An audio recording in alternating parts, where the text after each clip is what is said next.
ನಮಸ್ತೆ ಸರ್. ನಮಸ್ತೆ ಮೇಡಮ್. ನಿಮ್ಮ ಹೆಸರು? ಸೋಮು. ಯಾವ ಊರಿದು? ಮೇಳಹಳ್ಳಿ. ಏನ್ ಮಾಡ್ಕೊಂಡಿದ್ದೀರಾ ನೀವು? ಮೇಡಮ್ ಹೈನುಗಾರಿಕೆ ಮಾಡೋವಂಥ ಇದು ಮಾಡೋದು ತರಕಾರಿ ಬೆಳೀತಿದ್ದು, ತರಕಾರಿಯಿಂದ ಹೈನುಗಾರಿಕೆ ಮಾಡಬೇಕು ಅಂತ ಬರ್ತಾ ಇದ್ದೀವಿ. ಇವಾಗ ಸ್ಟಾರ್ಟ್ ಮಾಡ್ತಾ ಇದ್ದೀವಿ. ಎಷ್ಟು ವರ್ಷದಿಂದ ಮಾಡ್ತಾ ಇದ್ದೀರಾ? ಮೇಡಮ್ ಇದು ನಮ್ಮ ತಾತನ ಕಾಲದಿಂದ ಮಾಡ್ತಾ ಇದ್ರು. ಹಿಂದೆ ಬಂದು ಎಮ್ಮೆ ಸಾಕಿದ್ದು. ಎಮ್ಮೆ ನಮಗೆ ಬೆನಿಫಿಟ್ ಇಲ್ಲ ಅಂದ್ಬಿಟ್ಟು ಹಸುಗಳು ಮಾಡಬೇಕು ಅಂತ ಒಂದು 18 ವರ್ಷದಿಂದ ಮಾಡ್ತಾ ಇದ್ದೀವಿ. ಓಕೆ, ನಿಮ್ಮ ತಾತನ ಕಾಲದಿಂದ ಅಂದ್ರೆ ಅದು ಎಷ್ಟು ವರ್ಷದಿಂದ? ಮೇಡಮ್ ಅದು ಅವ್ರದ್ದು ಒಂದು 50 ವರ್ಷದಿಂದನೂ ಮಾಡಿದ್ದಾರೆ ಅವರು. ಓಕೆ. ನಾವು ಒಂದು 16 ವರ್ಷದಿಂದ ನಾವು ಮಾಡ್ತಾ ಇದ್ದೀವಿ. ಓಕೆ, ಸೊ ನಿಮ್ಮ ತಂದೆ ಕಾಲದಿಂದನೂ ಅದು ಕಂಟಿನ್ಯೂ ಬಂದೈತೆ. ಓಕೆ, ಈಗ ಎಷ್ಟು ಹಸು ಸಾಕಿದ್ದೀರಾ ನೀವು? ಇವಾಗ ಮೇಡಮ್ 8 ಹಸು ಐತೆ ಈಗ. ಯಾವ ತಳಿ? ಎಲ್ಲ ಎಚ್.ಎಫ್ ಮೇಡಮ್. ಎಲ್ಲ ಎಚ್.ಎಫ್. ಜೆರ್ಸಿ ಒಂದೈತೆ, ಎಚ್.ಎಫ್ ಎಲ್ಲ. ಎಷ್ಟು ಹಾಲು ಕೊಡ್ತಾ ಇದೆ ನಿಮಗೆ? ಮೇಡಮ್ ಮೊದಲು ಹಸುಗಳು ತಂದಿದ್ದು ಅವು ಕಡಿಮೆ ಕೊಡ್ತಾ ಇದ್ವು ಹಾಲು. ಇವಾಗ ನಮ್ಮದ್ರಲ್ಲೇ ತಳಿ ಮಾಡೋದಕ್ಕೆ ಒಳ್ಳೊಳ್ಳೆ ಸೆಮೆನ್ ಹಾಕಿಸ್ಕೊಂಡು ನಮ್ಮದ್ರಲ್ಲೇ ಮಾಡೋದಕ್ಕೆ ಮೊದಲೆಲ್ಲ 6 ಲೀಟ್ರ್ ಬರ್ತಾಯಿತ್ತು ಹಾಲು. 7-8 ಬಂದದೇ ಲಾಸ್ಟ್ ಆಯ್ತಿತ್ತು. ಇವಾಗ ಒಂದು 12-13 ಕರಿತಾ ಇದ್ದೀವಿ ಈಗ. ಲಾಸ್ಟ್ ಬರೋದಕ್ಕೆ ಒಂದು 8 ಲೀಟ್ರು 6 ಲೀಟ್ರ್ ಬಂದು ನಿಂತ್ಕೊಬಿಡ್ತೆ ಲಾಸ್ಟ್ ಫೈನಲ್ಗೆ. ಸೊ ಇವಾಗ ಒಂದು ಹೊತ್ತಿಗೆ ನಿಮಗೆ ಎಷ್ಟು ಲೀಟ್ರ್ ಹಾಲು ಕೊಡ್ತಾ ಇದೆ ಎಲ್ಲ ಸೇರಿ? ಮೇಡಮ್ ಒಂದು ಹೊತ್ತಿಗೆ ನಮಗೆ 35 ಲೀಟರ್ ಹಾಲು ಕೊಡ್ತಾ ಇದ್ದೀವಿ. 35 ಲೀಟರ್ ಹಾಲನ್ನ ನೀವು ಇಲ್ಲೇ ಎಲ್ಲ ಲೋಕಲ್ ಅಲ್ಲಿ ಕೊಡ್ತೀರಾ ಅಥವಾ ಡೈರಿ ಕೊಡ್ತೀರಾ? ಎಷ್ಟು ಕೊಡ್ತಾ ಇದ್ದಾರೆ ಅವ್ರು ನಿಮಗೆ ಪರ್ ಲೀಟರ್? ಮೇಡಮ್ 36 ರೂಪಾಯಿ ಕೊಡ್ತಾರೆ. 5 ರೂಪಾಯಿ ಸಬ್ಸಿಡಿ ಕೊಡ್ತಾರೆ. ಓಕೆ. 41 ರೂಪಾಯಿ ಬೀಳ್ತದೆ. ಸರ್, ಈಗ ನೀವು ವ್ಯವಸಾಯ ಜೊತೆಗೆ ಹೈನುಗಾರಿಕೆ ಮಾಡ್ತಾ ಇದ್ದೀರಾ ಅಂತ ಹೇಳಿದ್ರಿ. ನೀವು ನಿಮ್ಮ ಮನೆಯಿಂದ ಏನಾದ್ರು ನಿಮ್ಮ ಮನೆಯವ್ರು ಏನಾದ್ರು ಹೆಲ್ಪ್ ಮಾಡ್ತಾರೆ ಮೇಡಮ್. ಮತ್ತೆ ನಮ್ಮ ತಾಯಿ ಮಾಡ್ತಾರೆ. ಓಕೆ. ಮತ್ತೆ ನಮ್ಮ ತಮ್ಮ ಮಾಡ್ತಾರೆ. ಸ್ವಲ್ಪ ಅವರು ಪ್ಲಂಬರ್ ಕೆಲಸ ಮಾಡ್ತಾರೆ. ಅದು ಮುಗೀತು ಅಂದಿಟ್ಲೆ ಬಂದು ಅವರು ಸ್ವಲ್ಪ ಹೆಲ್ಪ್ ಮಾಡ್ತಾರೆ. ಮತ್ತು ನಮ್ಮ ಮನೆಯವರು ನಮ್ಮ ಮಿಸ್ಸಸ್ ಬಂದು ಅವರು ಮಧ್ಯಾಹ್ನ ಟೈಮು ಎಲ್ಲ ನೋಡ್ಕೋತಾರೆ. ನಾವು ಬರೋದಕ್ಕೂ ಅವ್ರು ನೀರು ಮೇಂಟೆನೆನ್ಸು ಮೇವು ಮೇಂಟೆನೆನ್ಸ್ ಅವ್ರು ಮಾಡ್ಕೋತಾರೆ. ನಾವು ಬಂದು ಹಾಲು ಕರ್ಕೊಂಡು ಹಾಲು ಹಾಕ್ಬಿಟ್ಟು ಅದ್ರ ಏನೈತೆ ನೋಡ್ಬಿಟ್ಟು ಮೇವೆಲ್ಲ ಹಾಕ್ಬಿಟ್ಟು ಹೋಯ್ತೀವಿ ನಾವು ಮೇಡಮ್. ಸರ್, ಈಗ ನೀವು 8 ಹಸುಗಳಿದೆ ಅಂತ ಹೇಳಿದ್ರಿ. ಯಾವ್ದ್ಯಾವ್ದು ಎಷ್ಟು ವಯಸ್ಸು? ಮೇಡಮ್ ಇದು ಬಂದು ಇದಕ್ಕೆ ಒಂದು 9 ವರ್ಷ ಆಗೈತೆ ಇದಕ್ಕೆ. 9 ವರ್ಷ ಆಗೈತೆ. 5 ಕರು ಆಗೈತೆ. ಇದ್ರ ತಾಯಿ ಬಂದು ನಾವು ಇದ್ರ ತಾಯಿ ತಗೊಂಡಿದ್ದು ನಾವು. ಇದ್ರ ತಾಯಿ ತಗೊಂಡು ಮತ್ತೆ ಪಕ್ಕದ್ದು ಒಂದು ತಾಯಿ ಒಂದೇ ಫಾರಮ್ ಅಲ್ಲಿ 2 ತಗೊಬಂದು, ಬೇರೆವೆಲ್ಲ ತಂದಿದ್ದವೆಲ್ಲ ಲಾಸ್ ಆಗ್ಬಿಟ್ಟು 2 ತಾಯಿ ತಗೊಬಂದು ಇವೆರಡು ತಾಯಿಲಿ ಇವು ತಳಿ ಮಾಡ್ಕೊಂಡು ಅವ್ರ ತಾಯಿ ವಯಸ್ಸಾಯ್ತು ಕೊಟ್ಬಿಟ್ಮೇಲೆ ಅದು ಇವಾಗ ಒಂದು 12 ಲೀಟರ್ ಹಾಲಾಯ್ತು. ಮೊದ್ಲು ಫುಡ್ಗೂ ಈಗಿನ ಫುಡ್ಡು ಮಾಡ್ತಾ ಇದೀನಿ. ಈಗ ಫುಡ್ ಹಾಕ್ತಿದ್ದೀನಿ, ಒಳ್ಳೆ ಫುಡ್ ಹಾಕ್ತಾ ಇದೀನಿ, ಒಳ್ಳೆ ಹಾಲು ಕೊಡ್ತಾವೆ. ಮೊದ್ಲೆಲ್ಲ ನಮ್ಗೆ ಗೊತ್ತಿರ್ಲಿಲ್ಲ. ಬೇರೆ ಫುಡ್ ಹಾಕಿ ಎಲ್ಲಾನು ಅವ್ರ ತಾಯಿಂದಿರು ಇವಕ್ಕಿಂತ ಬೇಕಾದಷ್ಟು ಹಾಲು ಕರೆಯವು. ಅಂದ್ರೆ ನಮ್ಗೆ ಗೊತ್ತಾಗ್ಲಿಲ್ಲ ಅಂತ ಫುಡ್ ಕೊಡೋದಕ್ಕೆ. ಇವಾಗ ಇವ್ ಕೊಡ್ತಾ ಇರೋದಕ್ಕೆ ಒಂದು 12 ಲೀಟರ್ ಹಾಲೈತೆ. ಅದು 10ರಿಂದ ಮೊದಲು ಇದು ಉಡ್ತು, ಸೆಕೆಂಡ್ ಅದು ಉಡ್ತು. ಆಮೇಲೆ ಆ ಕಡೆ ಲಾಸ್ಟಲ್ಲಿ ಐತೆ ಅದು 3 ಕರು ಆಯ್ತು. ಅದು 4ನೇ ಕರುಗೆ 3 ಕರು ಆಯ್ತು ಮೇಡಮ್. 3 ಕರುಯಿಂದ ಅವತ್ತರಿಂದ ಅದ್ರಲ್ಲಿ ಗೋಡೆ ಮಗಲ್ ಐತಲ್ಲ ಅದು ಅದ್ರದ್ದು ತಾಯಿನೂ ಅಷ್ಟೇ. ಅದರಿಂದ 2 ಕರು, ಅದರಿಂದ 3 ಕರು ಆಯ್ತು. ಅದರಿಂದ 3 ಕರುನ ತೆಗೆದು ಇವಾಗ ಇತ್ರಲ್ಲೇ ಮೇಡಮ್. ನಾವೇನು ಬಂಡವಾಳ ಹಾಕಿಲ್ಲ. ಅದ್ರ ತಾಯಿ ತಂದಿದ್ದೋ ಅದೇ ರೇಟ್ಗೆ ತಾಯಿ ಕೊಟ್ಬಿಟ್ಟು ನಮ್ಮವನೇ ತಳಿ ಒಳ್ಳೊಳ್ಳೆ ತಳಿ ಹಾಕಿಸ್ಕೊಂಡು ನಾವೇ ಮಾಡಬೇಕು ಅಂತ ಮಾಡ್ದೋ ಮೇಡಮ್. ನಿಮ್ದು ಫಸ್ಟ್ ಹಸು ಯಾವುದು ಮೇಡಮ್? ಫಸ್ಟ್ ಹಸು ಅಂದ್ರೆ ಇದೆ ಮೇಡಮ್. ಇದೆ ಮೇಡಮ್. ಹೆಸರೇನಾದ್ರು ಇಟ್ಟಿದ್ದೀರಾ? ಮೇಡಮ್ ಹೆಸರು ಏನು ಇಟ್ಲಿಲ್ಲ, ಅದಕ್ಕೆ ಹೆಸರು ಇಡಲಿಲ್ಲ. ಅದು ಅಂದ್ರೆ ಅದ್ರ ತಾಯಿ ಬಂದು ದೊಡ್ಡಸ ಅಂತ ಇತ್ತು. ಅದು ದೊಡ್ಡಸಿನ ಮಗಳು ಅಂತ ನಾವೇನೇ ಗುರುತಿಸ್ಬೇಕಂದ್ರು ಮನೇಲಿ ಹೇಳ್ಬೇಕು ಅಂದ್ರೂ ದೊಡ್ಡಸ ಮಗಳು ದೊಡ್ಡಸ ಅಂತ. ಈಗ ಅದನ್ನೇ ದೊಡ್ಡಸ ಅಂತೀವಿ ನಾವು. ದೊಡ್ಡಸ ನೋಡು ಏನಾಗಿದ್ದು, ಚಿಕ್ಕಸ ನೋಡು ಅದು ಚಿಕ್ಕಸ ಅಂತೀವಿ. ಇವತ್ರ ಮಕ್ಳು ಬಂದ್ರೆ ದೊಡ್ಡಸನ ಮಗಳು ಫಸ್ಟ್ನೇದಲ್ಲ ಅಂದ್ರೆ ಇದೇನು ತೋರಿಸ್ತೀವಿ. ನಮ್ಮ ಹುಡುಗರು ಯಾರೇ ಕೇಳಿದ್ರು ಎರಡನೇ ದೊಡ್ಡಸನ ಮಗಳು ಎರಡನೇದಂದ್ರೆ ಅದು ತೋರಿಸ್ತಾರೆ. ದೊಡ್ಡಸಿನ ಮಗಳು 3ನೇದು ಯಾವ್ದು ಅಂತಾನೆ ಅದು ತೋರಿಸ್ತಾರೆ. ಅವೆಲ್ಲ ಈಗ ಅದನ್ನು ದೊಡ್ಡಸನ್ ಮಗಳು ಅಂತಾನೆ ಅದಕ್ಕೊಂದು ದೊಡ್ಡಸನ್ ಮಗಳ 2ನೇ ಮಗಳು ಅಂತ ಆತರ ಹೆಸರು ಇಟ್ಬಿಟ್ಟಿದ್ವಿ ಮೇಡಮ್. ಹೆಸರು ಏನೋ ಇಡಕ್ ಹೋಗ್ಲಿಲ್ಲ, ಇಡ್ಬೋದಾಗಿತ್ತು, ನಾವ್ ಇಡ್ಲಿಲ್ಲ. ಚಿಕ್ಕಸಿನ ಮಗಳು, ದೊಡ್ಡಸಿನ ಮಗಳು, ಚಿಕ್ಕಸಿನ ಮಗಳು ಅಂತ ಹಿಂಗೆ ನಮ್ಮ ಮನೆಯವರೆಲ್ಲ ಗೊತ್ತಾಗ್ಬಿಟ್ಟೈತೆ. ಏನಾರ ಆದ್ರೆ ಚಿಕ್ಕಸಿನ ಮಗಳಿಗೆ 2ನೇದಕ್ಕೆ ಏನೋ ಆಗ್ಬಿಟ್ಟದೆ ಅಂತಾರೆ, ದೊಡ್ಡಸಿನ ಮಗಳಿಗೆ ಏನೋ ಆಗ್ಬಿಟ್ಟದೆ ಅಂತಾರೆ. ಅವಾಗ ಬಂದು ಮಾಡ್ತೀವಿ. ಸರ್, ಈಗ ಈ ಶೆಡ್ ಎಲ್ಲ ಇದೆ, ಇದೆಲ್ಲ ಯಾವಾಗ ಮಾಡಿದ್ದು ಮೇಡಮ್? ಇದು ನಾವು ಹಸುಗಳು ಸ್ಟಾರ್ಟಿಂಗು 2 ಹಸು ತಂದ್ವಲ್ಲ ಇದ್ರ ತಾಯಂದಿರ, ಅವಾಗ ಮಾಡ್ದು. ಅವಾಗೆಲ್ಲ ಗರಿಲ್ ಮಾಡಿದ್ದು, ಗರಿ ಹಾಕ್ಬಿಟ್ಟು ನೆಟ್ಟಿದ್ದು. ಅವಾಗ ಗಾಳಿ ಬರ್ತಾ ಬಂದ್ರೆ ಸಾಲಲ್ಲ ಅಂದ್ಬಿಟ್ಟು ಅವೆರಡು ಹಸುಗೆ ಸೆಡ್ ಮಾಡ್ದು. ಎಷ್ಟು ವರ್ಷ ಆಗಿದೆ ಈಗ ಮಾಡಿ? ಮೇಡಮ್ ಇದು ಮಾಡಿ ಇದಾಗೈತೆ ಒಂದು 12 ವರ್ಷ ಆಗೈತೆ. 12 ವರ್ಷ ಆಗೈತೆ. ಒಂದು 4 ವರ್ಷ ಗರಿಲೇ ಕಟ್ಟಾಕಿದ್ದು. ಆಮೇಲೆ ಎಲ್ಲ ಹೋಯ್ತಾ ಬರ್ತಾ ನೋಡ್ತಿದ್ದಾಗ ಅವೆಲ್ಲ ಪ್ರಾಬ್ಲಮ್ ಆಯ್ತದೆ ಅಂದ್ಬಿಟ್ಟು ಶೀಟ್ ಹಾಕಿ ಇದು ಮಾಡ್ದೆ ಮೇಡಮ್. ಈಗ ಹಸುಗಳದ್ದು ಮೇವೆಲ್ಲ ಅಂದ್ರೆ ಇಲ್ಲೇ ಶೆಡ್ಡಲ್ಲೇ ಮಾಡಿಸ್ತೀರಾ ಅಥವಾ ಆಚೆ ಕಳಿಸ್ತೀರಾ? ಇಲ್ಲ ಮೇಡಮ್, ಆಚೆ ಅಂದರೆ ಮೇವು ಫಾರಮುಲ್ಲ ಐತೆ, ಮೇವು ನಮ್ಮ ಜಮೀನೆಲ್ಲ ಐತೆ, ಸ್ವಂತ ಜಮೀನೆಲ್ಲ ಐತೆ. ಮತ್ತು ಸೂಪರ್ ನೇಪೆ ಜೋಳ ಕಡ್ಡಿ ತರಿಸ್ಕೊತೀವಿ, ಸೈಲೇಜ್ ಮಾಡಿ ಸೈಲೇಜ್ ಹಾಕತ್ತೀವಿ. ಬೆಳಗ್ಗೆ ಟೈಮು ಸೂಪರ್ ನೇಪೇರ್ ಹಾಕ್ತೀವಿ, ಸಂಜೆ ಟೈಮು ಸೈಲೇಜ್ ಹಾಕತ್ತೀವಿ ಜೋಳದ್ದು.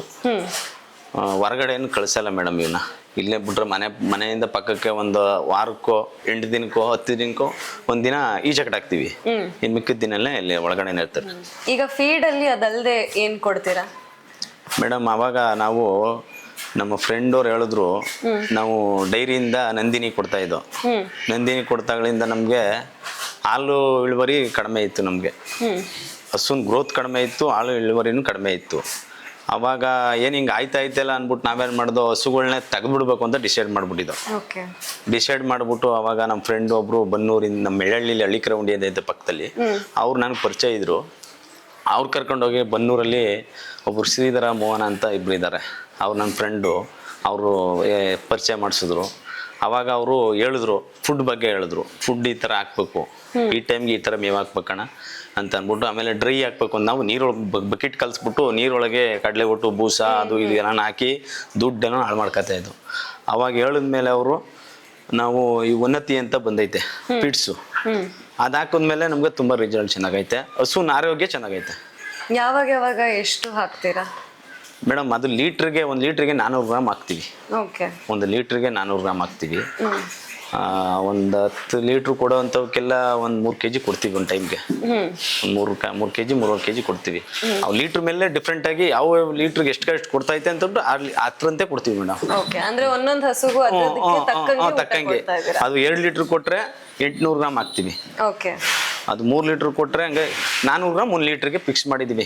ಬಾಡಿಗೆ 100 ಗ್ರಾಮು, ಹಾಲಿಗೆ 250-300 ಗ್ರಾಮು ಕೊಡಲೇಬೇಕು. ಅದನ್ನ ಕೊಟ್ಟರೆ ನಮ್ಗೆ ಹೈನುಗಾರಿಕೆಯಲ್ಲಿ ಇದು ಬರೋದು. ನಾವು ಒಟ್ಟು ಬೂಸ ಕಡಲೆ ಒಟ್ಟು ಏನೇನೋ ಅದು ಒಬ್ಬೊಬ್ಬರ ಹತ್ರ ಒಂದೊಂದ್ ಥರ ಇರ್ತದೆ.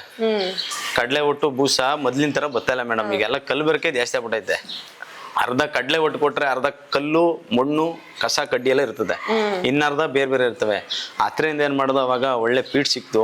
ಆಮೇಲೆ ನಮ್ಮದೇ ಆದಂಥ ಒಂದು ನಾವು ಮಾಡ್ಕೊಂಡಿದ್ದೀವಿ. ಈಗ ಪೀಡ್ಸಿನ ಜೊತೆಗೆ ಪೀಡ್ಸ್ನವ್ರು ಏನು ಮಾಡ್ತಾರೆ ಅಂದರೆ ನಮ್ಮ ಸ್ವಂತವಾಗಿ ನಾವು ಮಾಡ್ಕೊಂಡಿದ್ದೀವಿ.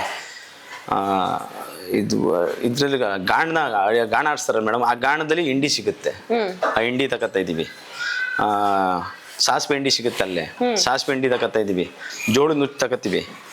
ಆಮೇಲೆ ಜೋಳದ ನುಚ್ಚು ತಕ್ಕಂಡು ಎಲ್ಲ ಮಿಕ್ಸ್ ಮಾಡಿಬಿಟ್ಟು ಮಿಂಡರ್ ಮಿಕ್ಸರು ಮತ್ತು ಉಪ್ಪು ಸಕ್ಕರೆ ಸೋಡಾ ಎಲ್ಲ ಹಾಕ್ಬಿಟ್ಟು ಕಲಿಸ್ಬಿಟ್ಟು ಎಲ್ಲ ಇದು ಮಾಡಿಬಿಟ್ಟು ಈ ಡ್ರಮ್ಗಳಿಗೆಲ್ಲ ತುಂಬಿಡ್ತೀವಿ. ಈ ಡ್ರಮ್ಮಿಗೆ ತುಂಬಿಬಿಟ್ಟು ಅರ್ಧ 400 ಗ್ರಾಮ್ಗೆ 200 ಗ್ರಾಮು 1 ಲೀಟ್ರಿಗೆ 200 ಗ್ರಾಮ್ ಪೀಡ್ಸ್ ಕೊಡ್ತೀವಿ. ಇದು 200 ಗ್ರಾಮ್ ಕೊಡ್ತೀವಿ. ಒಟ್ಟು 400 ಗ್ರಾಮ್ 2 ಗ್ರಾಮ್ ಸೇರ್ಕತ್ತದೆ, 400 ಗ್ರಾಮ್ ಸೇರ್ಕತ್ತದೆ. ಈಗ ಅದು ಕೊಡ್ತಾಗ್ಲಿಂದ ನನಗೂ ಇನ್ನೂ ಮಾಡಬೇಕು ಅನಿಸ್ತೈತೆ ಇನ್ನೂ ಜಾಸ್ತಿಯಾಗಿ. ಮೊದಲೆಲ್ಲ ತೆಗೆದು ಬಿಡ್ಬಿಟ್ಟು ಇದ್ರ ಸವಾಸನೆ ಬೇಡ ಅಂದ್ಬಿಟ್ಟು ಡಿಸೈಡ್ ಮಾಡಿಬಿಟ್ಟಿದೆ. ಏನೋ ಪುಣ್ಯಾತ್ಮರು ಸಿಕ್ಕಿ ಮತ್ತು ಮೆಡಿಸಿನ್ ಬಗ್ಗೆ ಎಲ್ಲನೂ ಹೇಳಿದ್ರು. ನಾವೇ ಯಾರು ಹೈನುಗಾರಿಕೆ ಮಾಡ್ತೀವಿ ಅಂತಾರ ಅವರು ಹಸು ಬಗ್ಗೆ ತಿಳ್ಕೊಂಡು ಮಾಡ್ಬೇಕು. ಆಮೇಲೆ ಇನ್ನೊಂದು ಅಂತಂದರೆ ಮೆಡಿಷನ್ನು ಡಾಕ್ಟ್ರ್ ಕಾದಕ್ಕಾಗಲ್ಲ ಮೇಡಮ್, ಆದಷ್ಟು ಗೊತ್ತಿರೋರು ಅವ್ರ ತಾವು ತಿಳ್ಕೊಬೇಕು ನಾವು. ಈಗ ನೀವು ಮೆಡಿಸಿನ್ ಅಂತ ಅಂದ್ರೆ ಮನೇಲಿ ನಿಮ್ಮ ಕಡೆಯಿಂದ ಏನೇನು ಮಾಡ್ತೀರಾ ಮೇಡಮ್? ಇದಕ್ಕೇನೈತೆ ನಮ್ಮ ಫ್ರೆಂಡು ಹೇಳ್ಕೊಡ್ತಾರೆ ಅವರಲ್ಲೇ ಫೋನಲ್ಲಿ. ನಾವೆಲ್ಲನೂ ಆಲ್ರೆಡಿ ತಂದು ಇಟ್ಕೊಬಿಟ್ಟಿದ್ದೀವಿ. ಒಂದು ಹಸು ಕಾಯಿಲೆ ಏನು ಬೇಕು ಅದಕ್ಕೆ ಏನು ಬರುತ್ತೆ ಅನ್ನೋದು ಎಲ್ಲನೂ ತಗೊಡ್ಬಿಟ್ಟು. ಯೂಶುವಲ್ ಆಗಿ ಯಾವ ಥರ ಕಾಯಿಲೆಗಳು ಜಾಸ್ತಿ ಬರುತ್ತೆ ಮೇಡಮ್? ಮೊದಲು ಬಂದು ಅದಕ್ಕೆ ಹೊಟ್ಟೆ ಉಬ್ರಣೆ ಆಯ್ತವೆ, ಏನಾರ ಇದಾದಾಗ ಜ್ವರ ಬರ್ತವೆ, ಬಾವು ಆಯ್ತವೆ, ಜ್ವರ ಬರ್ತದೆ, ಹೊಟ್ಟೆ ಉಬ್ರಾಣಿ ಆಯ್ತದೆ, ಮೇವಲ್ಲಿ ಫುಡ್ಡಲ್ಲಿ ಎತ್ವಸ ಆಯ್ತದೆ. ಅವಾಗ ಒಂದೊಂದು ಥರ ಬರ್ತವೆ ಮೇಡಮ್, ಏನೇನು ಒಂದೊಂದು ಥರ ಬರುತ್ತೆ. ಇನ್ನೊಂದು ಈಟು ಜಾಸ್ತಿಯಾಗಿ ಗಂದ್ಲನ ರಥಕ್ಕೆ ಥರ ಉಯ್ಬೋದು, ಅದೊಂದು ಥರ ಬರ್ತದೆ. ಕೆಮ್ಮಲು ಬರ್ತದೆ, ಎಲ್ಲ ಥರನೂ ಬರ್ತದೆ. ನಾವು ಅದಕ್ಕೊಂದೊಂದು ಸೊಲ್ಯೂಷನ್ ಹೇಳ್ಕೊಂಡು ಡಾಕ್ಟ್ರಿಗೆ ದುಡ್ಡು ಕೊಟ್ಟು ಹೈನುಗಾರಿಕೆನೇ ಬೇಡ ಅಂತ ಬಿಟ್ಬಿಟ್ಟಿದ್ದೋ. ಇವಾಗ ನಮ್ಮ ಫ್ರೆಂಡವ್ರು ಹೇಳ್ಬಿಟ್ಟು ದೇವ್ರನಂತ ಮನುಷ್ಯರು ಇನ್ನೊಂದಷ್ಟು ಸಾಕಬೇಕು ಅಂತ ನಾವು ಇದು ಮಾಡ್ತಾಯಿದ್ದೀವಿ. ಈಗ ಹಸು ನಿಮ್ದೆಲ್ಲ ಮೇಂಟೆನೆನ್ಸ್ ಹೇಗಿದೆ ಮೇಂಟೆನೆನ್ಸ್ ಏನು ಚೆನ್ನಾಗೈತೆ ಮೇಡಮ್, ಏನಿಲ್ಲ. ಅಂದ್ರೆ ಹೇಗ್ ಮಾಡ್ತೀರಾ ಬೆಳಗಿಂದ ರಾತ್ರಿ ತನಕ ಇಲ್ಲ ಹೇಗಿರುತ್ತೆ ಇಲ್ಲ routine? ಮೇಡಮ್, ಬೆಳಗ್ಗೆಯಿಂದ ಏನು ಮೇಡಮ್, ಬೆಳಗ್ಗೆ ಎದ್ದು ನಾವು ಒಂದು 6 ಗಂಟೆಗೆ ಹೇಳ್ತೀವಿ, 5:05 ಹೇಳ್ತೀವಿ. 5:05 ಎದ್ರೆ 7 ಗಂಟೆಗೆ ಕೆಲಸ ಮುಗಿದೈತಿದ್ರದು. ತಿರ್ಪನ ಮತ್ತೆ ಹೋಗಿ ನಮ್ಮ ಜಮೀನಲ್ಲಿ ಹುಲ್ಲು ತತ್ತೀವಿ. ಅವಾಗ ಒಂದು ಅರ್ಧ ಗಂಟೆ 1.5 ಗಂಟೆ, ಒಟ್ಟು ಒಂದು 2-3 ಗಂಟೆ ಟೈಮು. ಸಂಜೆ 3 ಗಂಟೆ ಟೈಮ್ ಆಗ್ಬಿಟ್ರೆ ಇನ್ನು ಬೆಳಗ್ಗೆ 3 ಗಂಟೆ ಟೈಮಲ್ಲಿ ಕೆಲಸ ಮುಗ್ದೈತದೆ ಅದ್ರದ್ದು. ಇನ್ನು ಫ್ರೀ, ಇನ್ನು ಎಲ್ಲ ಫ್ರೀ ಆಗಿರ್ತೀವಿ. ಇನ್ನು ಸಾಯಂಕಾಲ 5:15 ಬತ್ತು ಅಂದ್ರೆ ಸ್ವಲ್ಪ ಕ್ಲೀನ್ ಮಾಡ್ಕೊಂಡು ಎಲ್ಲ ಮಾಡಿದ ಅಂದ್ರೆ ಅವಾಗಲೂ 7 ಗಂಟೆಗೆಲ್ಲ ಹಾಲು ಕರೆದು ಮೇವು ಹಾಕ್ಬಿಟ್ಟು ಎಲ್ಲ ರೆಡಿ ಮಾಡ್ಬಿಡ್ತೀವಿ ಮೇಡಮ್, ತೀರೋಗ್ಬಿಡುತ್ತೆ. ಸರಿ, ಮ್ಯಾಟ್ಗಳೆಲ್ಲ ಎಲ್ಲ ಕಡೆ ನೋಡ್ತಾ ಇದೀವಿ. ಅದು ಏನಕ್ಕೆ ಇರುತ್ತೆ ಅಂದ್ರೆ ಹಸುಗಳಿಗೆ ನಿಲ್ಲಕ್ಕಾಗಲ್ಲ ಅಂತ ನಾರ್ಮಲ್ ಗ್ರೌಂಡ್ ಮೇಲೆ ಏನಕ್ಕೆ ಹಾಕ್ತಾರೆ ಈ ಮ್ಯಾಟ್ಗಳನ್ನೆಲ್ಲ? ಮೇಡಮ್, ಇದು ಏನಕ್ಕೆ ಅಂದರೆ ಈ ಪ್ರೆಗ್ನೆನ್ಸಿ ಇರ್ತದೆ ಆ ಟೈಮಲ್ಲಿ. ಈಗ ಇದು ಜಾರುತ್ತೆ, ಇದು ತೊಳೆದು ಎಲ್ಲ ಹೊಂಟೋಗ್ಬಿಡುತ್ತೆ. ಆವಾಗಲೂ ಈ ಪ್ರೆಗ್ನೆನ್ಸಿಲಿ ಇರಲಿ, ಅವ್ರಿಗೆ ತೂಕದಾದಂಥ ಹಸುಗಳಿಗೆ ಮ್ಯಾಟ್ ಬೇಕೇ ಬೇಕು. ಅದು ಸಪೋರ್ಟು. ಮಂಡಿ ನೋವಾಗೋದು ತಪ್ಪುತ್ತೆ, ಮತ್ತೆ ಮೇಲೆ ಹೇಳಕ್ಕೆ ಗ್ರಿಪ್ ಸಿಗುತ್ತೆ. ಅವಾಗ ಏನ್ ಮಾಡುತ್ತೆ, ಮ್ಯಾಟ್ ಇಲ್ಲ ಅಂತಂದ್ರೆ ಕಾಲು ಆ ಕಡೆ ಈ ಕಡೆ ಹೊಂಟೋಗ್ಬಿಡ್ತವೆ, ಹೇಳ್ಬೇಕಾದ್ರೆ ಜಾರುತ್ತೆ ಅಂತ. ತುಂಬಾ ಚೆನ್ನಾಗೈತೆ ಅದು. ಮ್ಯಾಟು ಹಸುಗಳಿಗೆ ಬೇಕೇ ಬೇಕು ಇವಾಗ. ಈಗ ಇಲ್ಲದಂತೆ ಹೈನುಗಾರಿಕೆ ಮಾಡಕ್ಕೆ ಆಯ್ತಾ ಇಲ್ಲ. ಈಗಿನ ಎಚ್ಚಪ್ಗಳಿಗೆ ಬೇಕು, ಇನ್ನು ಕ್ರಾಸ್ಗಳಿದ್ದು ಜರ್ಸಿ ಅವಕ್ಕೆಲ್ಲ ಏನು ಬೇಕಾಗಿಲ್ಲ. ಈ ಎಚ್ಚಪ್ಪು ತೂಕ ಆಗಿರೋದಕ್ಕೋಸ್ಕರನೇ ಬೇಕೇ ಬೇಕು ಮ್ಯಾಟ್ ಮೇಡಮ್. ಓಕೆ, ಈಗ ನಿಮ್ದು ಹಸುಗಳದು ನೀವೆಲ್ಲ ಅಂದ್ರೆ ಎಲ್ಲಿ ತಗೊಂಡಿದ್ದು? ನೀವು ಕಂಟಿನ್ಯೂ ಮಾಡ್ತಾ ಇರೋದಾ, ಮನೇಲೆ ಬೆಳೆದಿರೋದಾ, ಅಥವಾ ಆಚೆಯಿಂದ ತಗೋ ಬರ್ತೀರಾ? ಮೇಡಮ್, ಆಚೆಯಿಂದ ನಾನು 2 ಹಸು ತಂದೆ. ಓಕೆ, 2 ಹಸು ತಂದು 3 ಹಸು ತಂದಿದ್ದೆ ಆಚೆಯಿಂದ. 3 ಹಸಿನಲ್ಲಿ 1 ಹಸು ಹೊಂಟೋಗ್ಬಿಡ್ತು, ತೀರೋಗ್ಬಿಡ್ತು. ಅವಾಗ ನಾವು ನಮ್ಮವನೇ ಮಾಡಬೇಕು ಅಂತ 2 ಹಸುನ ಕಷ್ಟಪಟ್ಟ ಎಷ್ಟು ಕೊಡ್ತವೆ ಅಷ್ಟರಲ್ಲೇ ಮಾಡ್ಕೊಬಂದು ಬೇರೆಯವ್ ಎಲ್ಲೂ ತಂದಿಲ್ಲ ಮೇಡಮ್. ಇವಾಗ ತಂದಿದ್ದಾವೆಲ್ಲ ಕೊಟ್ಬಿಟ್ಟೆ. ಇರೋವೆಲ್ಲ ನಮ್ಮ ಹತ್ರ ಇರೋವೆಲ್ಲ ನಮ್ಮ ಮನೇಲಿ ಹುಟ್ಟಿದವೆ, ಹುಟ್ಟಿ ಅವನು ಸಾಕ್ತಾ ಇದೀನಿ. ಕೊಟ್ಟಿದ್ದು ಅಂತ ಅಂದ್ರೆ ಹೇಗೆ, ಎಲ್ಲಿ ಕೊಡ್ತೀರಾ ಮೇಡಮ್? ಬೇರೆಯವರು ಸಾಕೋರು ಬರ್ತಾರೆ, ಅವರು ತಗೊಂಡು ಹೋಯ್ತಾರೆ, ಸಾಕ್ಬೇಕು ಅಂತಾರೆ. ನಮ್ಗೆ ಏನಾರ ಪ್ರಾಬ್ಲಮ್, ಏನಾರ ನಮ್ಮ ಮನೇಲಿ ಪರಿಸ್ಥಿತಿ ಏನಾರ ಇದ್ದಿತ್ತು ಅಂದ್ರೆ ನಾವು ಕೊಡ್ತೀವಿ. ಇಲ್ಲ ಅಂದ್ರೆ ಕೂಡ ಅಂತದ್ ಏನಿಲ್ಲ ಅಂತಂದ್ರೆ ಸಾಕತ್ತೀವಿ. ಅಂದ್ರೆ ನಿಮಗೆ ಕಾಂಟ್ಯಾಕ್ಟ್ ಹೆಂಗ್ ಸಿಗತ್ತೆ ಅವ್ರದ್ದು, ಯಾರಿಗೆ ಕೊಡ್ಬೇಕು ಅಂತ ಅನ್ನೋದು, ಅಥವಾ ಅವರಿಗೆ ನಿಮ್ಮ ಹತ್ರ ಹಸು ಇದೆ ಅಂತ ಹೇಗ್ ಗೊತ್ತಾಗುತ್ತೆ? ಮೇಡಮ್, ನಮ್ದು ಒಬ್ರು ದಳ್ಳಳ್ಳಿ ಅಂತ ಇದ್ದಾರೆ, ಅವರು ಅವ್ರಿಗೆ ಹೇಳ್ತೀವಿ ಒಂದು ಹಸು ಐದ ಗಣಪ ಕೊಟ್ಬಿಡು ಅಂತ ಅಂತೀವಿ. ಹಂಗಂದಾಗ ಅವರು ಕರ್ಕೊಂಡು ಬರ್ತಾರೆ. ಕರ್ಕೊಂಡ್ ಬಂದು ಏನ್ ರೇಟ್ಗೆ ಬಾಳತ್ತೆ ಅನ್ನೋದು ಆ ರೇಟ್ಗೆ ತಗೊಂಡು ಹೋಯ್ತಾರೆ. ಅಂದ್ರೆ ಅವರೆಲ್ಲ ಫಸ್ಟ್ ಬಂದು ನಿಮ್ಮ ಹತ್ರ ಹಸುಗಳನ್ನ ನೋಡಿ ಆಮೇಲೆ ತಗೋತಾರೆ ಅಂತ. ನಿಮ್ ಪ್ರಕಾರ ಹಸು ತಗೊಳಕ್ಕೂ ಮುಂಚೆ ಅದ್ರಲ್ಲಿ ಏನ್ ನೋಡ್ಬೇಕು ಮೇಡಮ್? ನಮ್ಮ ಪ್ರಕಾರ ತಗೊಂಡು ನೋಡೋಕ್ಕಾದ್ರೆ ಮುಂಚಿತವಾಗಿ ಅದ್ರ ಅಲ್ಲಿ ನೋಡ್ಬೇಕು. ಅಲ್ಲಿ ನೋಡಿ ಅದ್ರ ಶೇನಿಂಗ್ ನೋಡಿ, ಅದ್ರದ್ದು ಎದೆ ತೊಟ್ಟು ನೋಡ್ಬೇಕು. ಎದೆ ತೊಟ್ಟು ನೋಡಿ ಅದೆಲ್ಲ ಕರೆಕ್ಟಾಗಿ ಆಯ್ತೆ ಅಂದರೆ ಹಸು ನಾವು ಸ್ವಲ್ಪ ಬಿಡ್ಬೇಕು ಆಚೆ ಕಡೆ ಬಿಟ್ಟು ತಿರ್ಗಾಡ್ಸ್ಕೊಂಡು ಬರ್ಬೇಕು ಅದನ್ನ. ಅದು ಆರಾಮಾಗಿ ಕಾಲು ಮಡಿಕೊಂಡು ಆರಾಮಾಗಿ ಆಯ್ತೆ ಅಂದಾಗ ಆವಾಗ ಮಾತಾಡ್ಬೋದು. ಆಮೇಲೆ ಅವರು ಹಸು ಸಾಕಿರೋರು ಕೇಳ್ಬೇಕು ಎಷ್ಟು ಹಾಲು ಕೊಡ್ತಿದ್ದು, ಅದೆಷ್ಟು ಎಷ್ಟು ಕೊಡ್ತಾ ಇದ್ದು ಅಂತ ಕೇಳ್ತೀವಿ ಮೊದಲು. ಅವರು ಒಂದು 10 ಲೀಟ್ರ್ ಕೊಡ್ತಾ ಐತೆ ಅಂತಂದರೆ ನಮ್ಮ ಮನೆಗೆ ಬಂದಾಗ ಅದು ಒಂದು 8 ಲೀಟರ್ನೇ ಬರೋದು. ಅದು ಅಡ್ಜಸ್ಟ್ ಆಗೋವರೆಗೂ 8 ಲೀಟರ್ನೇ ಬರೋದು. ಅಡ್ಜಸ್ಟ್ ಆದ್ಮೇಲೆ ಇದನ್ನತ್ತೆ ಕೆಲವರು ಸಂತೆಲೆಲ್ಲ ತಗೊಬಿಟ್ಟು ಯಾಮಾರ್ಬಿಟ್ಟವ್ರು ಬೇಕಾದಷ್ಟು. ಸಂತೆಯಲ್ಲಂತೂ ತಗೋಕ್ ಹೋಗ್ಬಾರ್ದು, ದಳ್ಳಳ್ಳಿಗಳು ನಂಬಾರ್ದು ಮೇಡಮ್. ನೋಡ್ಬೇಕು ನಮ್ಮ ಕಣ್ಣಿಗೆ ಚೆನ್ನಾಗೈತೆ ಇದು ಹಸು ಹಾಲು ಬತ್ತೆ ಅಂದ್ಬಿಟ್ಟು ನರ ನೋಡ್ಬೇಕು ಮೇಡಮ್. ಮೊದಲು ಅದ್ರಲ್ಲಿ ನರ ಐತೆ, ಅವತ್ರಲ್ಲಿ ಆ ನರಗಳು ನೋಡ್ಬೇಕು. ಹಸು ಒಂದು ತೊಟ್ಟುಗಳು ನೋಡ್ಬೇಕು. ಅದು ಬತ್ತು ಅಂದ್ರೆ ಹಸು ಆರಾಮಾಗಿ ಹಾಲು ಬಂದೇ ಬರ್ತವೆ. ನಾವು ಕೊಡೋ ಫುಡ್ ಮೇಲೆ ಡಿಫ್ರೆಂಟ್ ಆಯ್ತದೆ. ಕೊಡೋ ಫುಡ್ ಕರೆಕ್ಟಾಗಿ ಕೊಟ್ಟರೆ ಬಂದೇ ಬರ್ತದೆ. ಸಂತೆಗಳಲ್ಲಿ ನಮ್ಮ ಹೈನುಗಾರಿಕೆ ಮಾಡೋರು ಕೈ ಮುಗಿದು ಕೇಳ್ತಿರ್ಬೇಕಾರೆ ಅವ್ರನ್ನ ಯಾರು ಸಂತೆಗಳಲ್ಲಿ ತಗೊಬಾರ್ದು ಮೇಡಮ್. ಭಾರಿ ಮೋಸ, ಬೇಕಾದಷ್ಟು ಮೋಸ ಉಂಟವ್ರೆ. ನಿಮಗೆ ಆ ಥರ ಏನಾದರೂ ಎಕ್ಸ್ಪೀರಿಯನ್ಸ್ ಆಗೈತೆ ಮೇಡಮ್ ನನಗೆ? ಅಂದರೆ ಯಾವ ರೀತಿಲಿ? ಅದೇ ಮೇಡಮ್, ಇದ್ರ ತಾಯಿನ ಬಂದು 2 ಹಸು ತಗೊಂಬಂದಿದ್ದು ತಾಯಿನ ಫಸ್ಟೇ ಸ್ಟಾರ್ಟಿಂಗು. ಆಮೇಲೆ 2 ಸಾಕ್ಬಾರ್ದು 3 ಸಾಕ್ಬೇಕು ಅಂತ ಏನು ಮಾಡ್ಬಿಟ್ಟೆ ಹೋಗಿ ಒಂದು ಹಿಡ್ಕೊಂಡು ಬಂದೆ ಹಸುನ. ಅವರು ದಳ್ಳಳ್ಳಿಗಳೆಲ್ಲ ಯಾಮಾರಿಸ್ಬಿಟ್ರು ನಮ್ಮನ್ನ. ಅಷ್ಟು ಲೀಟ್ರ್ ಬತ್ತೆ ಇಷ್ಟು ಲೀಟ್ರ್ ಬತ್ತೆ ಅಂದ್ಬಿಟ್ಟು. ಅದು ಬಂದಿದ ತಕ್ಷಣವೇ ಅಷ್ಟು ಹಾಲು ಬರಲಿಲ್ಲ ಮೇಡಮ್. ಅದು ಅವ್ರು ಹೇಳಿದ್ದು 15 ಲೀಟ್ರ್ ಹೇಳಿದ್ರು, ನಾನು 8 ಲೀಟ್ರ್ ಹಾಲು ಕರೆಯೋಕ್ಕಾಗಿಲ್ಲ ಅದರಲ್ಲಿ. ಅವ್ರು ಏನೇನು ಕೊಡ್ತಿರೋ ಫುಡ್ ಅನ್ನೋದು ಗೊತ್ತಿಲ್ಲ, ಅದು ಹೇಳ್ಕೊಡ್ಲಿಲ್ಲ. ಮನೆ ಪಾಲ್ಟಿಲಿ ತಕಂದ್ರೆ ಮೇಡಮ್ ಅವ್ರು ಹೇಳ್ತಾರೆ, ಅವ್ರು ನಾವಾರು ಕೇಳ್ಕೊಬೋದು ಹೋಗಿ. ಸಂತೆಲಿ ಮೇಡಮ್ ಹೇಳ್ತಾರೆ. ಸಂತೆಯಲ್ಲಿ ಹೇಳಲ್ಲ. ಮನೆ ಪಾರ್ಟಿಗಳಲ್ಲಾದ್ರೆ ಹಿಂಗೆ ಆಗ್ತಿದ್ದ ಫುಡ್ ಹಿಂಗೆ ಆಗೈತೆ ಅಂತ ಹೇಳ್ಬೋದು. ಮತ್ತೆ ರಿಟರ್ನ್ ಆರು ಬಿಡ್ಬೋದು, ನೋಡಪ್ಪ ನೀ ಹೇಳಿದೆ 10 ಲೀಟ್ರ್ ಹೇಳಿದೆ, ಇದು 5 ಲೀಟ್ರ್ ಬತ್ತೈತೆ, ನನ್ಗೆ ಹಸು ಬೇಡ, ನಂಗೆ ದುಡ್ಡು ಕೊಡು ಅಂತ ಕೇಳ್ಬೋದು. ಸಂತೆಯಲ್ಲಿ ತಂದ್ಬಿಟ್ಟು ಅವನ್ನೆಲ್ಲಿ ಹೋಗಿ ಪತ್ತ ಮಾಡವ. ಅದರಿಂದ ಅಲ್ಲಿ ತಂದು ನಾನು ಹೊಸ ಮೋಸ ಓದಿ ಮೇಡಮ್. ಅವಾಗ ಹೈನುಗಾರಿಕೆ ಮಾಡಬಾರ್ದು, ಇರೋನು ಕೊಡ್ಬಿಡ್ಬೇಕು ಅಂತ ಇದ್ದೆ. ಅವಾಗ ಇರಲಿ, ಮನೇಲಿ ತಾತನ ಕಾಲದಿಂದ ಸಾಕ್ತಿದ್ದಾರೆ, ಇರಲಿ ಅಂದ್ಬಿಟ್ಟು ಮಾಡ್ಕೊಂಡು ಬಂದು ಬತ್ತಾ ನಮ್ಮ ಫ್ರೆಂಡ್ ಪರಿಚಯ ಆಗಿ ಇಷ್ಟು ಮಾಡಂತ ಆಸೆ ಆಯಿತು. ಇನ್ನೂ ಮಾಡಬೇಕು. ಸರ್, ಈಗ ನಿಮಗೆ ಹೈನುಗಾರಿಕೆ ಮಾಡೋದ್ರಲ್ಲಿ ಏನೇನು ಚಾಲೆಂಜಸ್ ಅಂತ ಅನ್ಸುತ್ತೆ? ಬಂದರೆ ಏನೇನು ತೊಂದರೆಗಳು ಏನೇನಾಗುತ್ತೆ ಅಥವಾ ಚಾಲೆಂಜಿಂಗ್ ಅಂತ ಏನು ಅನ್ಸುತ್ತೆ ನಿಮ್ಗೆ ಈ ಫೀಲ್ಡಲ್ಲಿ? ಮೇಡಮ್, ಚಾಲೆಂಜ್ ಅಂದರೆ ಜಾಸ್ತಿ ಹಾಲು ಕರಿಬೇಕು, ಒಳ್ಳೆ ಕರು ತೆಗಿಬೇಕು. ಜಾಸ್ತಿ ಹಾಲು ಕರೆದು ಒಳ್ಳೆ ಕರು ತೆಗಿಬೇಕು. ಅದ್ರ ಆರೋಗ್ಯನ ಅವಾಗ ಗಮನಿಸ್ಕೋಬೇಕು. ಆರೋಗ್ಯ ನೋಡ್ಕೊಬಿಟ್ರೆ ಯಾವ ಹಸು ಏನು ಮೇವು ಮೇದೈತೆ, ಯಾವುದು ಹೆಂಗೆ ಮಲ್ಕಾಗ್ತೈತೆ, ಯಾವುದು ಸಪ್ಪು ಮನ್ಗೈತೆ ಅಂತ ನೋಡ್ಕೊಬಿಟ್ರೆ ಮಾತ್ರ ಸೂಪರ್ ಮೇಡಮ್. ಅಂದ್ರೆ ಈಗ ತೊಂದರೆಗಳು ಏನೇನಾಗತ್ತೆ? ಈಗ ಹೈನುಗಾರಿಕೆ ಮಾಡ್ತಾ ಇದ್ದೀರಂದ್ರೆ ಈ ಫೀಲ್ಡಲ್ಲಿ ಮಾಡೋದ್ರಲ್ಲಿ ಏನೇನು ಥರ ತೊಂದರೆಗಳು ಬರುತ್ತೆ ನಿಮಗೆ? ಮೇಡಮ್ ಅಷ್ಟೇ ಮೇಡಮ್, ಬಾವಾಗುತ್ತೆ ಮೇಡಮ್. ಕೆಚ್ಚಲು ಬಾವಾಗುತ್ತೆ, ಜ್ವರ ಬರ್ತದೆ, ಬಿಸಿಲು ತಾಪಕ್ಕೂ ಬರ್ತದೆ, ಕಂಟಿನ್ಯೂ ಆಗಿ ಮಳೆ ಹಿಡಿದಾಗ ಅದೊಂದು ಜ್ವರನೂ ಬರ್ತದೆ. ಅದನ್ನ ನಾವು ನೋಡ್ಕೊಂಡು ಈ ಬೇಸಿಗೆಯಲ್ಲಿ ಹೆಂಗೆ ನೀವು ಮೇಂಟೈನ್ ಮಾಡ್ತಾ ಇದ್ದೀರಾ ನಿಮ್ಮ ಕಡೆಯಿಂದ? ಅಂದ್ರೆ ಏನ್ ಮಾಡ್ತಾ ಇದ್ದೀರಾ ಮೇಡಮ್? ನಮ್ಮ ಕಡೆಯಿಂದ ಅಂದ್ರೆ ಏನು ಅಂಥದ್ದೇನು ಈಗ ಸದ್ಯಕ್ಕೆ ನಮ್ಗೆ ಜ್ವರ ಬಂದಿಲ್ಲ. ಅವು ಮೇಂಟೈನ್ ಎಲ್ಲ ಇದಾಕ್ಸಿದೀವಿ. ಮೇಲ್ಗಡೆ ಎಲ್ಲ ನೀರು ಸ್ಪ್ರಿಂಕ್ಲರ್ ಹಾಕ್ಸ್ಕೊಂಡಿದ್ದೀವಿ. ಅದರಿಂದ ಸ್ವಲ್ಪ ಈಗ ಸ್ಟಾರ್ಟ್ ಮಾಡ್ತೀವಿ. 11 ಗಂಟೆ 12 ಗಂಟೆ ಆಯಿತು ಅಂದರೆ ಸ್ಟಾರ್ಟ್ ಮಾಡ್ಬಿಡ್ತೀವಿ. ಇನ್ನು 4 ಗಂಟೆ ಗಂಟು ಸ್ಪ್ರಿಂಕ್ಲರ್ ಹೊಡಿತಾನೆ ಇರುತ್ತೆ. ಅದರಿಂದ ಬಿಸಿಲು ತಾವ ಕಡಿಮೆ ಆಗೈತದೆ, ಮತ್ತು ಯಾರು ಮಲ್ಕಾಗ್ತೇವೆ ಚೆಂದಾಗಿ ಸ್ವಲ್ಪ ಇದೈತೆ. ಅದೇನಾರ ನಾವು ಹಾಕ್ಲಿಲ್ಲ ಅಂದ್ಬಿಟ್ರೆ ಏನಾದ್ರು ಜ್ವರ ಬಂದೇ ಬರ್ತದೆ. ಅದ್ರ ಕಾವಿಗೆ ತಡಿನಾರದಂತೆ ಜ್ವರ ಬಂದೇ ಬರ್ತದೆ. ಈಗ ಸ್ಪ್ರಿಂಕ್ಲರ್ ಒಂದು ಟೆಕ್ನಾಲಜಿ ಇವಾಗ ಯೂಸ್ ಮಾಡ್ತಾ ಇದ್ದೀರಾ. ಇದಲ್ಲದೆ ಯಾವ್ಯಾವ ತರ ಬೇರೆ ಟೆಕ್ನಾಲಜೀಸ್ ನ ನೀವು ಡೇ ಟು ಡೇಗೆ ಯೂಸ್ ಮಾಡ್ತಾ ಇದ್ದೀರಾ? ಅಂದ್ರೆ ಹಾಲ್ ಕರಿಯೋಕ್ ಮಷೀನ್ ಏನಾದ್ರು ಯೂಸ್ ಮಿಷಿನ್ ಯೂಸ್ ಮಾಡ್ತೀನಿ. ಓಕೆ, ಯಾವ ತರ ಅಂದ್ರೆ ಇನ್ನ ಯಾವ್ಯಾವ ಟೆಕ್ನಾಲಜೀಸ್ ಯೂಸ್ ಮಾಡ್ತಾ ಇದ್ದೀರಾ ಮೇಡಮ್?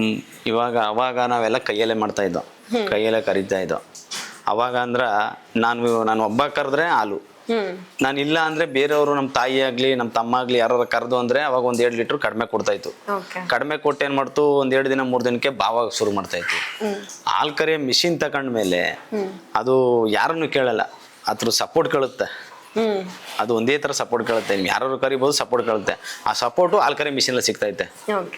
ನಾನು ಇಲ್ದೆ ಹೋದ್ರು ಕರೀತದೆ, ಇನ್ನೊಬ್ರು ಬಂದ್ರು ಕರೀತೆ. ಹಾಲ್ ಕರಿ ಮಿಷಿನ್ ಅಲ್ಲಿ ಯೂಸ್ ಮಾಡ್ತಾ ಇದೀನಿ. ಮತ್ತೆ ಅವಾಗ ಹುಲ್ ತಂದು ಚರಂಡಿಲಿ ಹಂಗೆ ಹಾಕ್ಬಿಡ್ತಿದ್ದೋ ಫಾರಂ ಹುಲ್ನ. ಅವಾಗ ಚಿಕ್ಕ ಹುಲ್ ಕುಯ್ತಾ ಇದ್ದೋ. ಇವಾಗ 15 ಅಡಿ 20 ಅಡಿ ಬೆಳೆಸ್ತೀವಿ. ಅದರಲ್ಲಿ ಬಲ್ತಿರೋದು ಗಂಡು ಇದು ಸಿಗುತ್ತೆ, ನಾರಿನಂಶ ಇರೋದು ಸಿಗುತ್ತೆ, ಕಡ್ಡಿ ಬಲ್ತಿರೋ ಸಿಗುತ್ತೆ. ಅದನ್ನ ತಿನ್ಬೇಕು ಮೇಡಮ್ ಮೇವು ಹಸ್ಗಳು. ಚಿಗುರು ಮೇದ್ರೆ ಏನು ಪ್ರಯೋಜನ ಇಲ್ಲ. ಅವಾಗ ಚಾಪ್ ಕಟರ್ ತಕೊಂಡೆ.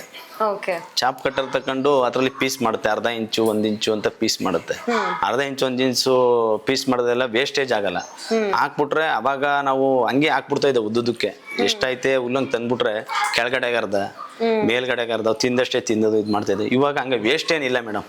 ಚಾಪ್ ಕಟರ್ ಹಾಕ್ತಾಗಳಿಂದ ಚರಣಿಗೆ ಎಷ್ಟು ಬೇಕೋ ಸುರಿದ್ಬಿಟ್ರೆ ಮೇದ್ ಬಿಡ್ತವೆ, ಮಲ್ಗಿರ್ತವೆ, ಆರಾಮಾಗಿ ಮಲ್ಗಿರ್ತವೆ. ಮೊದಲು ಅರ್ಚುತ್ತಾ ಇದ್ದೋ, ಗಂಟೆಗೂ ಹೋಗ್ಬೇಕಾಯ್ತು, ಹುಲ್ಲಾಕ್ಬೇಕಾಯ್ತು. ಇವಾಗ ಹಂಗಲ್ಲ ಮೇಡಮ್. ಒಂದು ಟೈಮು ಈಗ ಒಂದು 9:30 10 ಗಂಟೆಗೆ ಸ್ಟಾರ್ಟ್ ಮಾಡಿದ್ರೆ ಸುರಿದು ಬಿಟ್ರೆ ಇನ್ನು ಸಂಜೆಗೆ ಒಂದು 6:30 7 ಗಂಟೆಗೆ ನೀವು ಸ್ಟಾರ್ಟ್. ಸಂಜೆಗೆ ಒಂದು ಸ್ವಲ್ಪ ಹಾಕ್ಬಿಡ್ತೀವಿ. ಇನ್ನು ಬೆಳಗ್ಗೆ ಏನು ಕೆಲಸ ಮಾಡ್ಬೇಕು ಅದು ಮಾಡ್ತೀವಿ. ಸರ್, ಇಷ್ಟು ವರ್ಷದಿಂದ ನೀವು ಮಾಡ್ಕೊಂಡು ಬರ್ತಾ ಇದ್ದೀರಾ, ಹೈನುಗಾರಿಕೆ ಬಗ್ಗೆ ನಿಮ್ಮ ಎಕ್ಸ್ಪೀರಿಯನ್ಸ್ ಏನು, ನಿಮ್ಮ ಮಾತುಗಳೇನು ಅದ್ರ ಬಗ್ಗೆ? ಮೇಡಮ್, ಹೈನುಗಾರಿಕೆ ಮಾಡ್ಬೋದು. ಹೈನುಗಾರಿಕೆ ಹೊಸ್ದಾಗಿ ಮಾಡ್ತೀವಿ ಅನ್ನೋರು ಅದನ್ನ ಕರುವಿಂದ ಮೇಂಟೈನ್ ಮಾಡ್ಬೇಕು ಮೇಡಮ್. ಕರುವಿನಿಂದ ಮೇಂಟೈನ್ ಮಾಡಬೇಕು. ಕಡಿಮೆ ಖರ್ಚಲ್ಲಿ ಇವಾಗೆಲ್ಲ ಬೇರೆ ಬೇರೆ ಇರ್ತಾವೆಲ್ಲ ಬಂದು ನೋಡ್ಕೊಂಡಿದ್ದಾರೆ. ಕಡಿಮೆಲಿ ಮಾಡಬೇಕು, ಆದಷ್ಟು ಕಡಿಮೆಲಿ ಮಾಡಬೇಕು.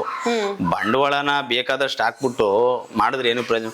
ಮೊದಲು ಹಸುದ ಬಗ್ಗೆ, ಹಸುಗೆ ನಾವು ಅಡ್ಜಸ್ಟ್ ಆಗ್ಬೇಕು. ಈಗ ನಾನು ಬಂತು ಅಂದ್ರೆ ಹಸು ನಾನು ಕೂಗತ್ತದೆ, ಬೇರೆಯವ್ರು ಬಂದ್ರೆ ಯಾರು ಕೂಗಲ್ಲ ಅದ್ರ ಟೈಮ್ಗೆ. ಹಂಗೆ ನಾವು ಅಡ್ಜಸ್ಟ್ ಆಗ್ಬೇಕು.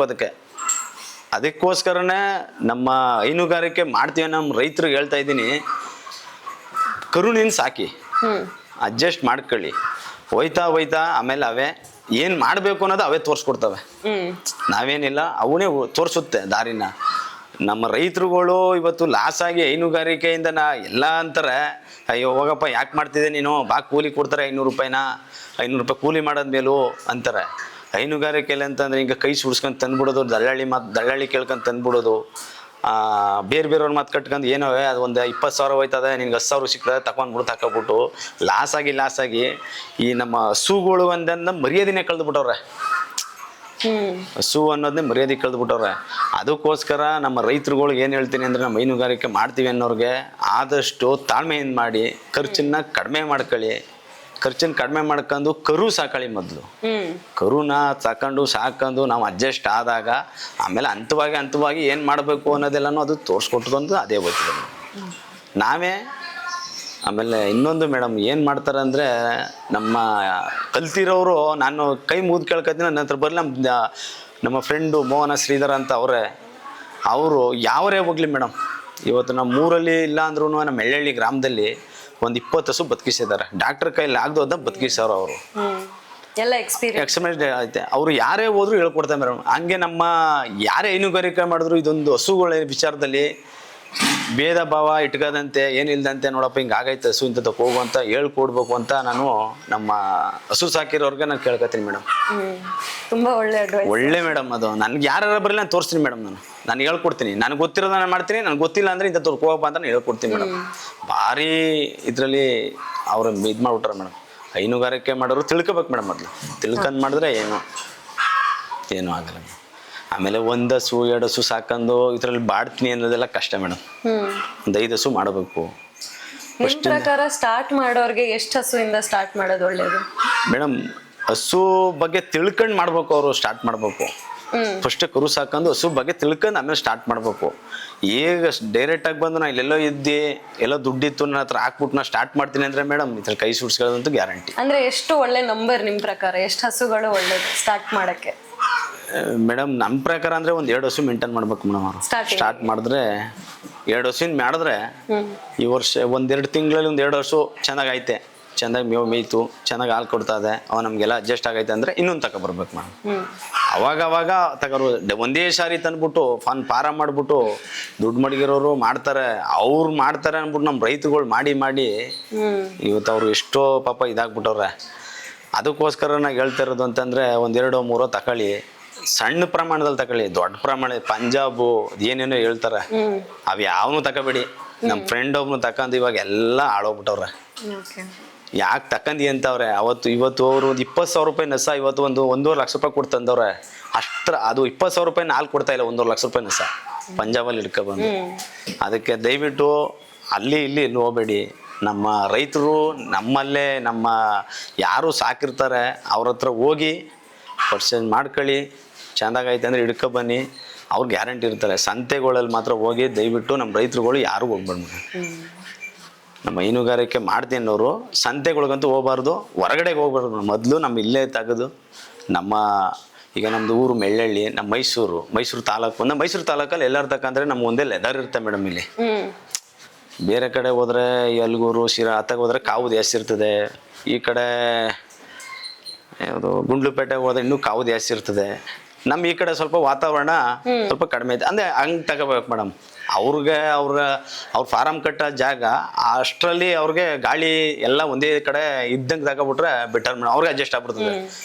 ಎಲ್ಲೋ ತಮಿಳ್ನಾಡಲ್ಲಿ ತಂದ್ಬಿಟ್ಟೆ, ಇದರಲ್ಲಿ ತಂದ್ಬಿಟ್ಟೆ, ಅಲ್ಲಿ ತಂದ್ಬಿಟ್ಟೆ ಅಂತಾರೆ. ಅವೆಲ್ಲ ಮಾಡಬಾರ್ದು ಮೇಡಮ್. ತಪ್ಪು ಅದು ಮಾಡೋದು. ಮೊದಲು ಸಾಕೊಂಡ್ಬೇಕು, ಆಮೇಲೆ ಇದ್ರ ಬಗ್ಗೆ ತಿಳ್ಕೊಬೇಕು. ತಿಳ್ಕೊಂಡು ಆಮೇಲೆ ಅವ್ರ ಕೈಯಲ್ಲಿ ಎಷ್ಟಾಯ್ತು ಅಷ್ಟು ಮಾಡಿದ್ರು ಸರ್. ಆಸೆ ಏನಾಗಲ್ಲ ಮೇಡಮ್. ಹಸುವಿಂದ ಯಾರು ಕೆಟ್ಟವ್ರು ಯಾರೂ ಇಲ್ಲ.